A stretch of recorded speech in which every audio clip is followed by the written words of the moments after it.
continuar con lo que hemos venido estudiando desde el domingo pasado, Romanos capítulo 11, versos 33 al 36, si puedes abrirlo.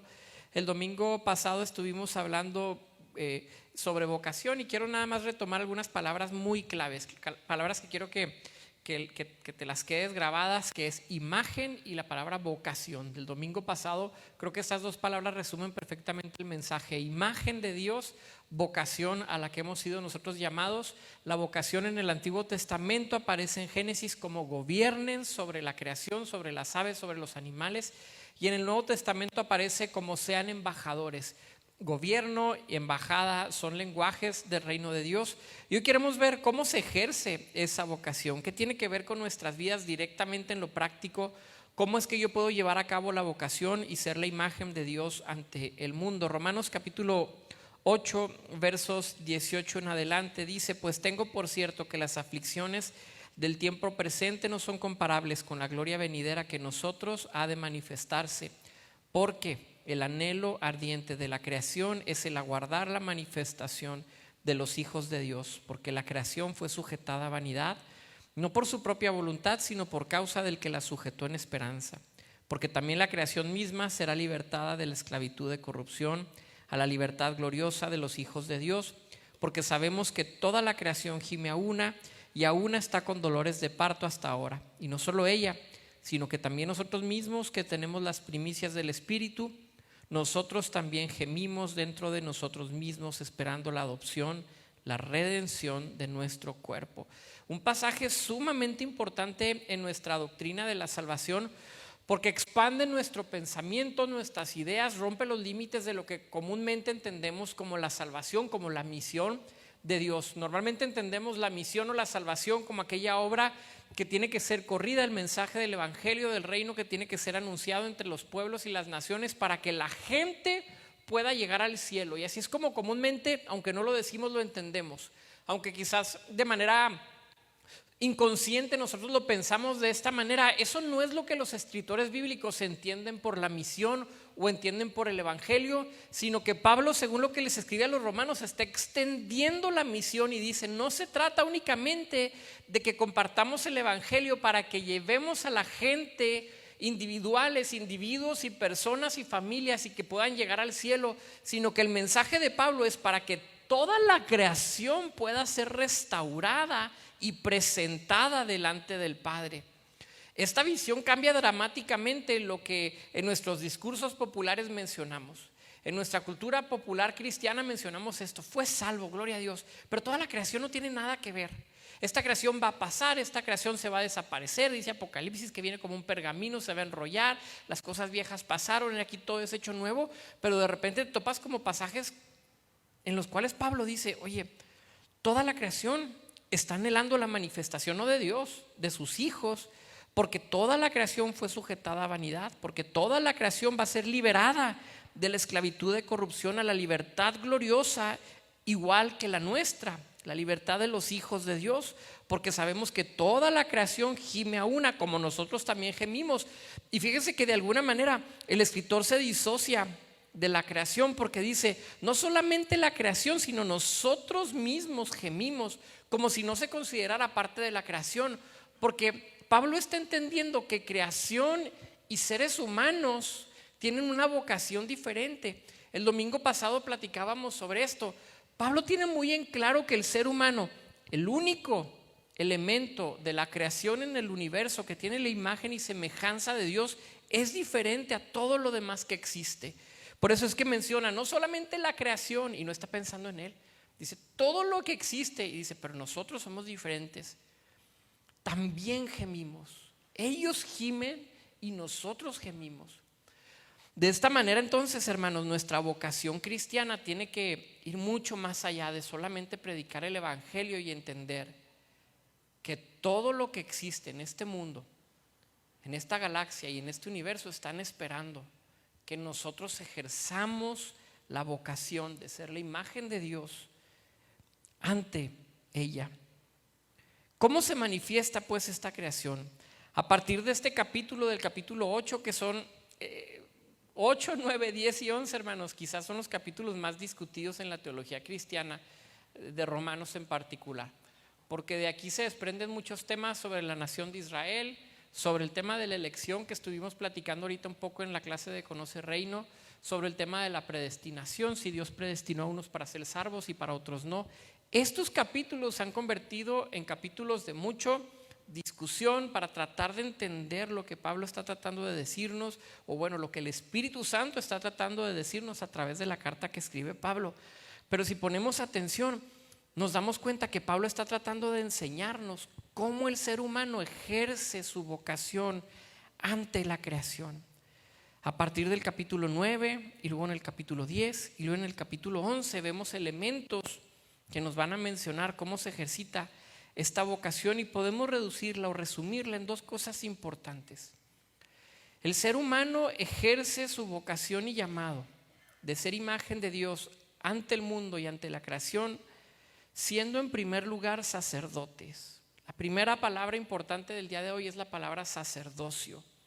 Para nosotros comprender la doctrina del sacerdocio, y gracias a Dios porque crecimos en una tradición ya evangélica protestante, donde ya el sacerdocio universal ya se nos es enseñado constantemente, donde entendemos, o espero que así sea, que no solamente el sacerdote, el padre o el pastor tienen la capacidad de llegar al cielo para preguntarle a Dios cosas y para interceder, sino que la Biblia nos enseña que todos nosotros tenemos libertad para ir al cielo, libertad para interceder, libertad para llegar a la presencia de Dios, y que no es necesario más que un solo mediador, que es Cristo Jesús. Si de pronto traemos ciertas tradiciones y las pasamos a la iglesia evangélica y elevamos el puesto pastoral, apostólico, profético a un nivel descomunal o desproporcionado, empezamos a negar el principio bíblico de que todos somos sacerdotes. En algún punto resulta más fácil esta postura porque me quita a mí la responsabilidad del sacerdocio. Porque es mucho más fácil asistir y no ejercer ese sacerdocio en mi casa, en lo privado, en lo personal, y decir, bueno, allá que ore por mí el pastor, o allá que ore por mí el sacerdote, bueno, allá que él se encargue de lidiar con Dios, como aquella visión de Moisés ante el Sinaí, donde decía, bueno, que vaya Moisés, ve tú Moisés, porque si vamos todos nos va a ir bien mal. Pero desde entonces Dios quería que todo el pueblo se acercara. Desde entonces Dios decía, vengan y vamos a vernos y vamos a ponernos a cuentas y vamos a vernos cara a cara, y el pueblo dijo, no, ni nos digas, porque te cuento la fiesta de anoche, Señor, mejor me va a caer un rayo. Pero que vaya Moisés, mira, él sí es bien, se viste bien bonito y es bien santo, y él sí llega temprano a la iglesia. Mira, que vaya él, todo lo que tengas que decirnos, díselo a Moisés y luego nos platicas. A veces así vivimos nuestro cristianismo. Que vaya una persona, que vaya el pastor. Y la reforma, parte de lo que nos enseña es el sacerdocio es de todos, y no es lo que le enseña la reforma, sino que retoman la doctrina bíblica, es particularmente lo que dice Pedro en sus epístolas, donde dice que somos sacerdotes, somos pueblo adquirido, y si queremos las bendiciones tenemos que también asumir las responsabilidades que esto conlleva. Entonces, en primer lugar, somos sacerdotes. Vamos a ver Romanos capítulo 9, versos 1 al 3, porque el sacerdocio tiene tres elementos importantes. Romanos capítulo 9, versos 1 al 3. Verdad digo en Cristo, no miento, y mi conciencia me da testimonio en el Espíritu Santo que tengo gran tristeza y continuo dolor en mi corazón, porque deseara yo mismo ser anatema, separado de Cristo, por amor a mis hermanos, los que son mis parientes según la carne. Primer elemento del sacerdocio, según lo que Pablo nos está ejemplificando, es el lamento. Sin lamento no hay misiones. Sin lamento no va a haber evangelismo. Sin lamento no va a haber discipulado. ¿Sabes qué? Sin lamento no va a haber oración de los miércoles. Es necesario que el Señor en ocasiones nos pase por momentos de conflicto, de prueba, de ser exprimidos para poder experimentar el lamento en nuestras vidas, y entonces entendamos que parte de mi vocación como sacerdote es lamentarme por lo que está pasando en el mundo. Si yo no me lamento por lo que pasa con los niños de la iglesia o el futuro que les espera, o si no nos lamentamos por nuestros hijos o por los enfermos, entonces ¿cómo vamos a preocuparnos en darles lo mejor, en protegerlos, en orar por ellos, en servirles, en ayudarles a que conozcan a Cristo?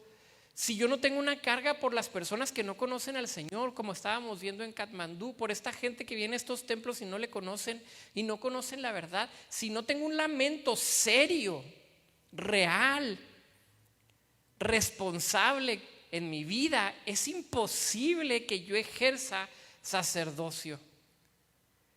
Porque esto no se trata de una buena tomar muy en serio mi vocación de trabajo en el empleo donde me encuentro, la escuela en la que me encuentro. Es decir, lo que tenemos le hemos dado gracias a Dios muchas veces y reconocemos que su mano nos provee de todo lo que necesitamos, pero a veces somos negligentes en mal administrarlo, en no tratarlo como un regalo que nos ha sido dado de parte del Señor, y perdemos la capacidad de lamentarnos por las cosas importantes.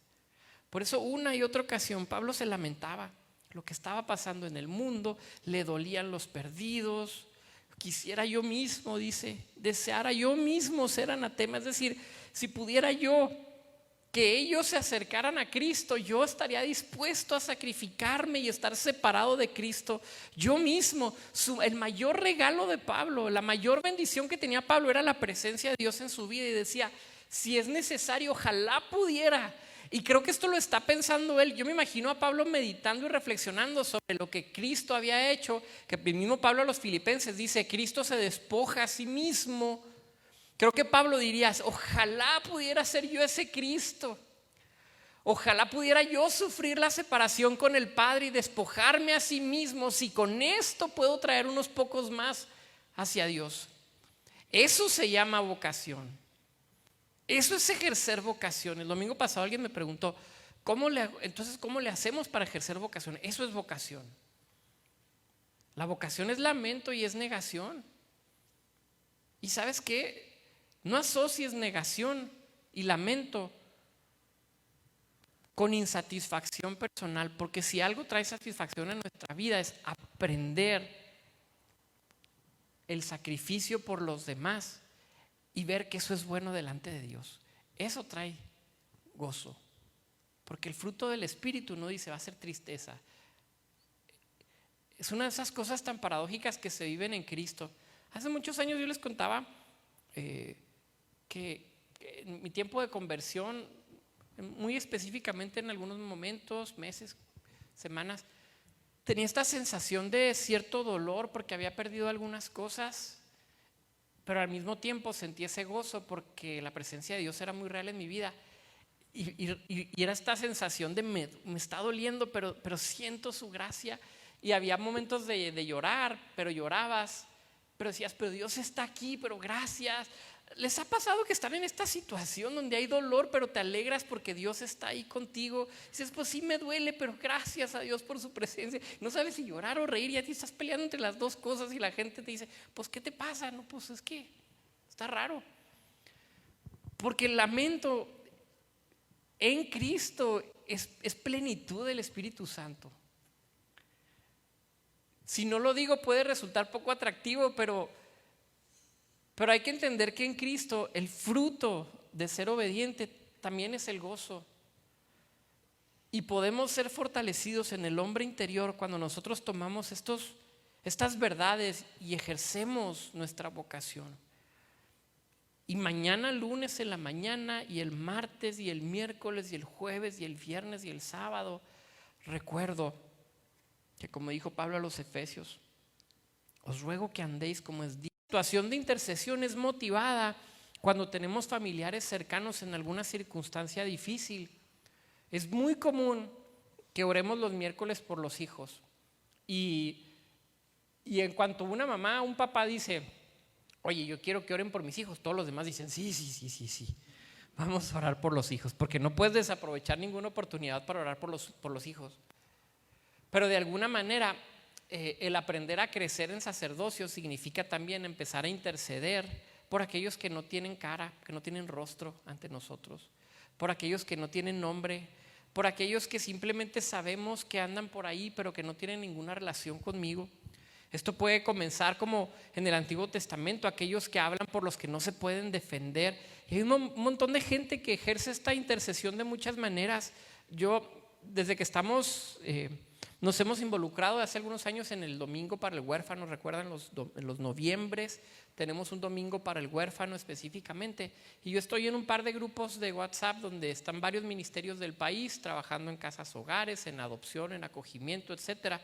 Y yo veo que es un constante lamento y es una constante intercesión por los niños que no conocen, por el niño que está sufriendo solo, por el niño que está batallando, por el niño que dejaron abandonado, que por cierto, gracias a Dios, y lo voy a decir, espero no regarla, lo voy a decir, pero ya lo publicaron en Facebook ellos, entonces, pero gracias a Dios, Iker, el que había sido acogido por Noé y Paloma, ya pasó a ser Iker Noé Chávez oficialmente, y eso me dijo Noé, se llama Iker Noé, y dije, ay, vato, ¿cómo eres egocéntrico? Le hubieras puesto Iker Arón o otra cosa, pero le puso Iker Noé Chávez Zamorano.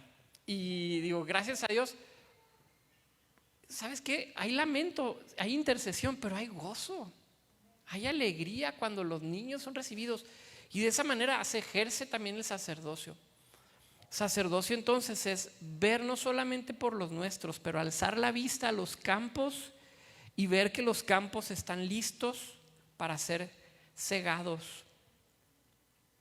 Voltear a ver a Nepal, voltear a ver a Katmandú, voltear a ver India y decir, Señor, no los conozco, pero los amas tanto, Señor, que mandaste a Moni y a Tape y a sus hijos, Señor, allá van los hijos. Como has mandado a muchos misioneros y los que hemos tenido cerca, Señor, como mandaste a muchos países, a tal y tal y tal y tal y tal y tal y tal familia, Señor.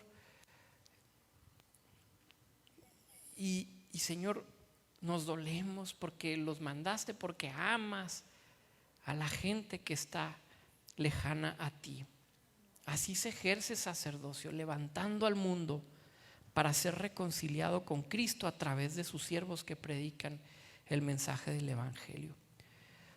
Una tercera característica que aparece también en Romanos, capítulo 9 nos habla de lamento, capítulo 10 de intercesión y el capítulo 11, que yo les mencionaba que estos 3 capítulos son causa de debate serio y de conflicto, y cuando le rascamos poquito nos damos cuenta que tiene mucho que hablarnos a nosotros. Romanos capítulo 11, versos 33 al 36, uno de mis textos favoritos que cito cada rato. Oh profundidad de las riquezas de la sabiduría y de la ciencia de Dios, cuán insondables son sus juicios e inescrutables sus caminos, porque ¿quién entendió la mente del Señor? ¿O quién fue su consejero? ¿O quién le dio al primero para que le fuese recompensado? Porque de Él y por Él y para Él son todas las cosas, a Él sea la gloria por los siglos. Amén. La tercera es alabanza a Dios. Estas 3 características que menciona Pablo en estos 3 capítulos, capítulo 9, lamento, capítulo 10, intercesión, capítulo 11, alabanza, nos enseñan cómo podemos ejercer poco a poco esta vocación a la que nosotros hemos sido llamados, una vocación de sacerdocio que tiene que ser manifestada ante el mundo. Así entonces el apóstol nos dice, hay mucho más que hacer. Tenemos que extender nuestra mente. En el capítulo 8 dice, esto va más allá de que salvemos a unos cuantos individuos, sino que en última instancia, tanto Pablo como Juan en el Apocalipsis tienen la misma meta en cuanto a la misión de Dios, que toda la creación sea reconciliada con Cristo a través de la predicación del mensaje del Evangelio. Que todo lo que hay, que todo lo que respire alabe al Señor, porque entonces no estamos únicamente como tripulantes de un barco que se está hundiendo, unos 4, 5, 6 personas que nos salvamos, nos subimos a un bote salvavidas y nos vamos, y que se hundan todos los demás y todos los animalitos y todos los bichitos que están ahí, que se mueran y que el barco desaparezca y nosotros nos salvamos. Esta visión no es bíblica. La visión es, Señor, queremos llevarnos a todos, porque toda la creación está esperando la manifestación de tus hijos. Porque también la creación misma va a ser libertada de la esclavitud y va a ser llevada a la libertad gloriosa que yo mismo tengo. Ahora, eso no quiere decir, como está la historia les he platicado que Francisco de Asís, no voy a decir, Francisco de Asís me gusta, es uno de los santos de la iglesia que me gusta y su historia se me hace interesante. Pero se cuenta que él se iba a los bosques a hablar con los animales, y hay un bosque en Asís donde se le llama el bosque de San Francisco de Asís, y se salía ahí y hay muchas pinturas de él, sobre todo de los renacentistas, donde está el San Francisco de Asís en un bosque y los pajaritos ahí cantando, como la película de, ¿cómo se llama? Encantada se llama, como la de Encantada. ¿Se han visto esa película? Bueno, no. Que es una tipa que vive en Nueva York y se pone a cantar canciones de Disney y aparecen los animalitos de ahí de la ciudad, ¿no? Cucarachas y todo esto alrededor, y hacer todo esto. Esta es la visión que se tiene que... Esto no quiere decir que vamos a irle a predicar a los árboles o a las rocas o a los ríos. Esto quiere decir que tenemos una responsabilidad importante con la creación. Esto no es una visión romántica de pensar, mira, como San Francisco de Asís me voy a ir a cantar. No, significa, y no quiero decir que lo hiciera mal, simplemente así se caricaturizó lo que él hacía. Estoy diciendo que tenemos que entender que es toda la creación la que tiene que ser llevada y restaurada para Dios. Entonces el cristiano, el que ha recibido la vocación, el que ha sido restaurada su vocación, tiene que empezar a ejercer su imagen, su vocación como sacerdote en lamento, en intercesión y en alabanza, para poder cumplir su vocación. El próximo domingo vamos a hablar de la segunda parte de la vocación. Una es sacerdocio y la segunda es el ser reyes, el ejercer como reyes ante la nueva creación.